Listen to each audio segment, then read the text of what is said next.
Wir mussten mit unserer Tochter in Korea ins Krankenhaus und zwar für eine ganze Woche. Kam sehr überraschend. Ich werde jetzt nicht genau erzählen, weshalb, aber ich fange einfach mal von vorne an.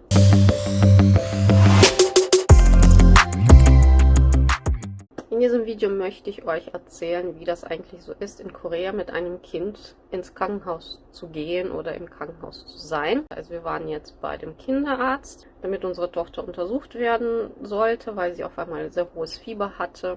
An einem Tag sind wir auch abends, also tatsächlich haben die Praxiskrankenhäuser auch mal länger offen. Also der, in dem wir waren, der Gott sei Dank auch bei uns in der Nähe ist. Die haben tatsächlich bis 9 Uhr offen an normalen Tagen. Die haben aber auch samstags und sonntags offen. Ich glaube bis 7 aber nur. Auf jeden Fall waren wir halt an einem, ich glaube Dienstagabend. Und dann hat unsere Tochter eine Infusion bekommen. Ja, auf jeden Fall ging es unserer Tochter dann an dem Tag okay. Aber am nächsten Tag war das Fieber halt wieder da. Nicht so hoch, aber wir sind trotzdem nochmal hin. Dann haben die auch in der Praxis, hier gibt es auch dann ein Röntgen. Nicht alle haben das. Es wurde auch direkt vor Ort ein Bluttest gemacht. Und wir haben direkt nach ein paar Minuten schon Blutergebnisse bekommen. Also das finde ich halt sehr toll. Man braucht keinen Termin, man geht einfach hin. Man wird in Korea direkt aufgenommen. Und dann hat uns die Ärztin halt gesagt, so, okay, Sie müssten jetzt eine Woche, müsste sie wahrscheinlich hier bei uns bleiben. Erst einmal sollte man wissen, dass es in Korea nicht unbedingt diese Einteilung gibt, Krankenhaus und Praxis. Also es gibt halt große Krankenhäuser wie in Deutschland und es gibt kleine Praxen, auch wie in Deutschland, wo man einfach nur so einen Untersuchungsraum hat, ne, wo der Arzt da ist. Aber sehr häufig hat man halt auch viele Mini-Krankenhäuser. Also in Korea heißt tatsächlich alles einfach Byongwon. Byongwon ist Krankenhaus. Ich musste jetzt ein bisschen ins Treppenhaus flüchten. Wie sind denn diese Mini-Krankenhäuser aufgebaut in Korea? Also es ist häufig so, dass man im Erdgeschoss zum Beispiel quasi die Praxis hat mit Warteraum und ein paar Behandlungsräume auch. Zum Beispiel, wo Infusionen gemacht werden, wo Spritzen gemacht werden, wo halt diese extra Aufenthaltsräume sind, zum Beispiel Röntgen gemacht wird und so weiter. Und dann gibt es noch halt zum Beispiel 1 oder 2 weitere Etagen oder auf der gleichen Etage vielleicht auch bei kleineren Krankenhäusern, Praxen, dass dann dort auch die Patientenräume sind. Also bei uns ist es zum Beispiel jetzt so, dass in einem Stockwerk halt quasi so die normale Praxis ist. Da ist sogar so ein Spielraum für die Kinder noch extra. Und dann halt noch 2 Etagen mit Patientenräumen. Was bei vielen Ärzten oder Praxen oder Krankenhäusern generell sehr üblich ist in Korea. Also hier hinten ist zum Beispiel das Krankenhaus, wo wir sind. Und also hier ist das Krankenhaus, wo wir sind. Und direkt hier ist die Apotheke, die direkt nebendran. Ist gerade zu, weil heute Sonntag ist.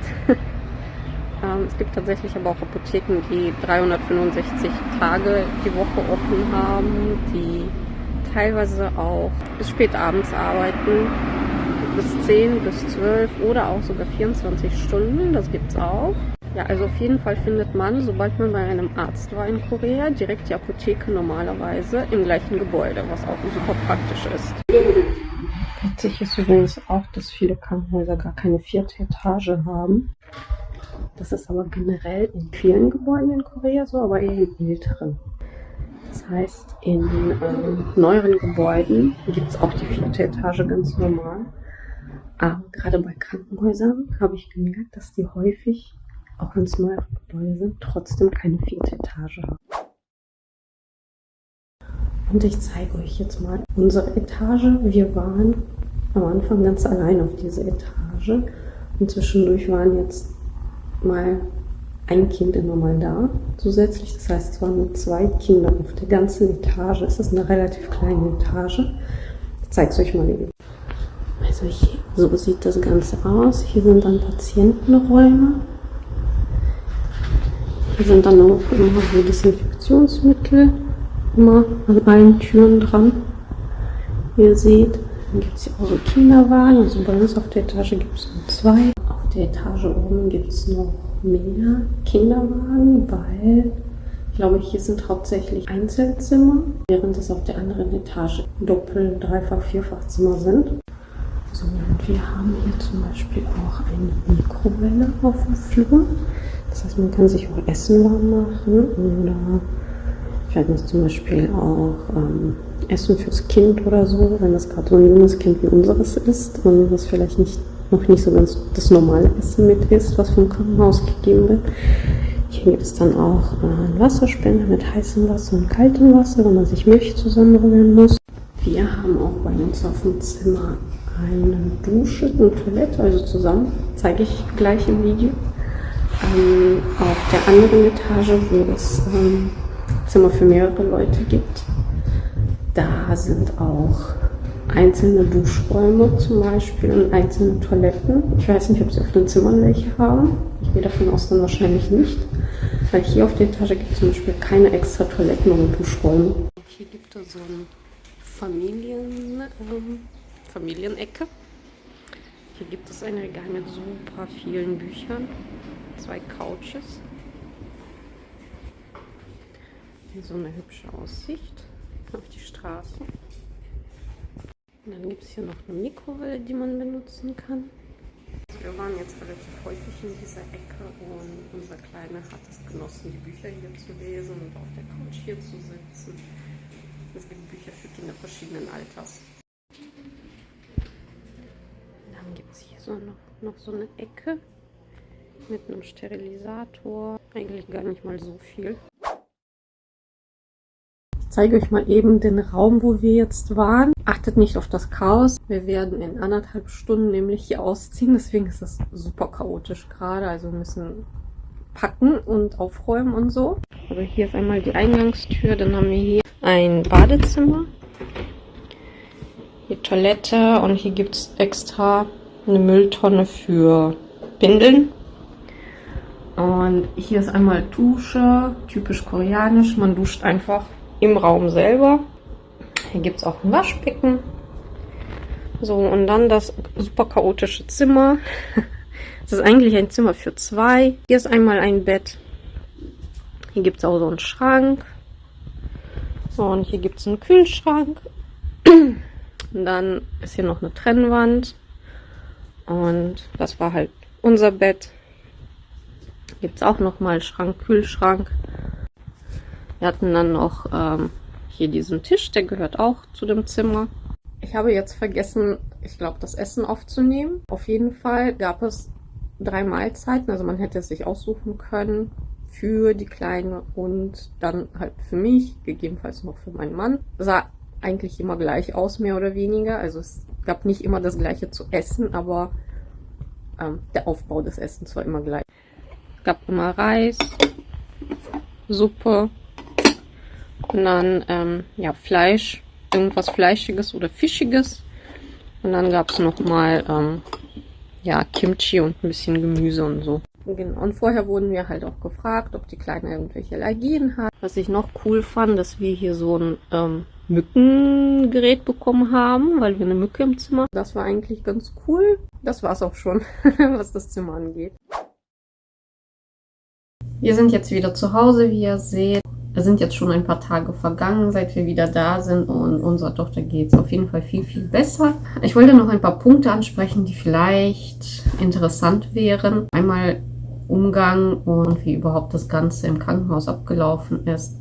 Also der Umgang mit unserer Tochter war immer super freundlich, immer wenn sie eine Injektion bekommen musste oder wenn sie die Temperatur gemessen haben. Waren immer die Krankenschwestern so ein bisschen tüdelü mit unserer Tochter, also haben immer so ein bisschen mit ihr interagiert oder gesagt so, ach du Arme und sowas, also immer sehr, sehr nett und freundlich. Nur haben auch die Sachen immer sehr schnell gemacht, dass unsere Tochter da jetzt nicht zu sehr vielleicht ins Weinen verfällt, falls sie mal geweint hat. Also mit den Tagen hat sich das gelegt, weil sie gemerkt hat, okay, das tut ja doch nicht weh. Also das fand ich ganz gut.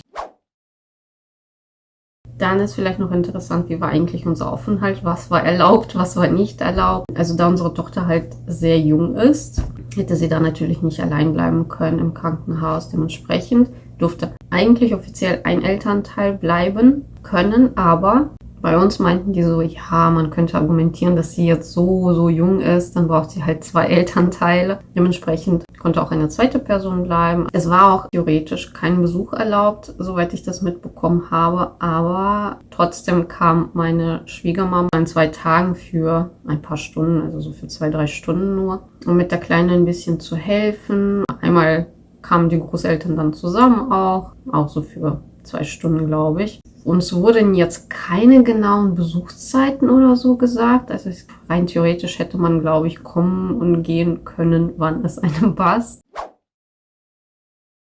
Ja, wenn es ums Essen ging, also wie gesagt, es gab halt Essen für die Kleine und für mich. Wir hätten aber auch jedes Mal sagen können, bitte nur zum Beispiel Frühstück. Also wir hätten halt alles bestellen und abbestellen können, wie es uns passte jeden Tag. Also normalerweise hatten wir ein Essen für mich und ein Essen für sie und ihr Essen hat sich meistens daran unterschieden, dass es halt nichts Scharfes dabei war natürlich. Aber ansonsten haben wir quasi mehr oder weniger das Gleiche bekommen. Ansonsten mussten wir eigentlich quasi alles mitbringen, also Windeln. Es wurde halt Krankenhauskleidung bestellt, aber ansonsten war es das auch schon. Alles andere, also irgendwie Duschzeug, Seife und so weiter und so fort, Handtücher, mussten wir alles selber mitbringen. Was die Ärztin angeht, sie war immer so ein bisschen typisch koreanisch Pali-Pali. Die hat immer alles sehr schnell, hat die Kleine immer sehr schnell abgecheckt und sie hat immer alles sehr, sehr schnell erklärt und sehr schnell gesprochen. Ich bin bei ihr nicht wirklich mitgekommen, was sie erzählt hat. Sogar mein Mann hatte so ein bisschen Probleme, ihr zu folgen, weil sie so schnell gesprochen hat.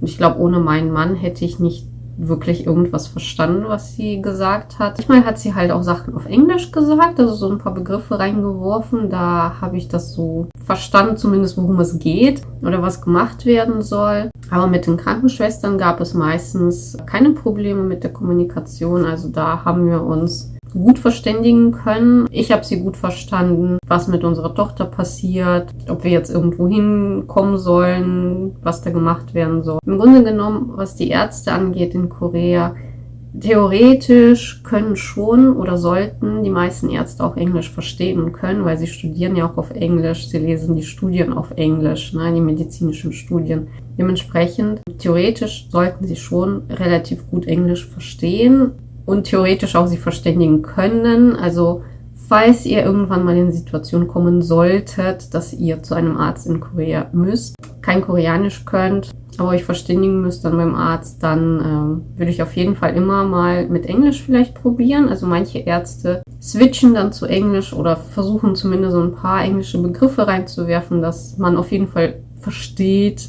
was die Lage gegebenenfalls ist. Ansonsten wurde bei mir auch schon das ein oder andere Mal ein Übersetzer benutzt. Also Krankenschwester hat das einfach ins Handy eingetippt und mir dann einfach gezeigt, was sie sagen wollte. Also das war auch nicht das Problem. Aber übliche Kinderärztin, wenn sie mit mir spricht, switcht die auch häufig zu Englisch. Ich würde nie sagen, dass sie frei Englisch spricht, aber halt so Stichwörter, dass man sich versteht. Wenn sie so Basisfragen stellt, das ist auf jeden Fall nicht so das Problem dann normalerweise.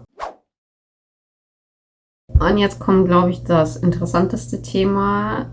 Wie sieht das mit der finanziellen Seite aus von so einem Krankenhausaufenthalt in Korea aus? Wir haben zum einen die normale gesetzliche Krankenversicherung und dann haben wir auch eine Zusatzversicherung für unsere Tochter. Das heißt, bestimmte Krankenhausaufenthalte, OPs oder sowas werden damit abgedeckt. Mit der normalen gesetzlichen Krankenversicherung hätten wir etwa 700.000 Won für die ganze Woche bezahlen müssen.